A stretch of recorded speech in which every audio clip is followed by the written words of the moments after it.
ওহে বিশ্বাসীরা, নবীর কণ্ঠের চাইতে তোমাদের কণ্ঠকে উঁচু করো না, খবরদার।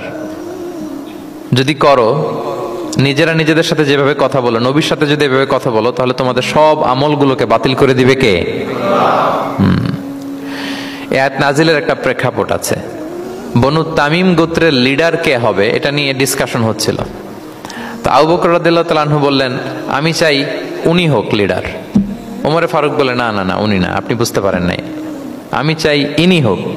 আবু বকর বলে, ওমর তুমি ঠিক বলো না, আমি বললে তুমি উল্টাটা বলো, উনি হইলে ভালো হয়। ওমরে ফারুক বলে, না না না, উনি না, উনি হইলে। এই যে উনি উনি করে দুইজন তর্ক বিতর্ক করতে করতে ওনাদের কণ্ঠটা রাসূল সাল্লাল্লাহু আলাইহি ওয়াসাল্লামের কণ্ঠের চাইতে একটু উঁচু হয়ে গেল, যেটা দেখতে অনেকটা অশোভন ছিল, সুন্দর দেখাচ্ছিল না। তো রাসূল সাল্লাল্লাহু আলাইহি ওয়াসাল্লাম সামনে বসা, ওনার সামনে উঁচু গলা করে কেউ কথা বলবে, এটা আল্লাহ বরদাস্ত করলেন না।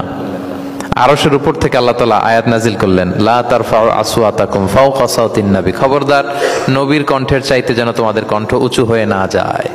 যদি যায় তাহলে তোমাদের আমলগুলো বাতিল হয়ে যাবে। এবং নিজেরা নিজেদেরকে যেভাবে ডাকো সেভাবে ডেকো না, এরকম করলে আমল বাতিল হয়ে যাবে। তো আল্লাহ তাআলা এখানে আদব শিক্ষা দিলেন যে রাসূল সাল্লাল্লাহু আলাইহি ওয়াসাল্লামের সামনে কথা বলতে গেলে খুব ভদ্র ভাষায় কথা বলতে হবে, শালীন ভাষায় কথা বলতে হবে।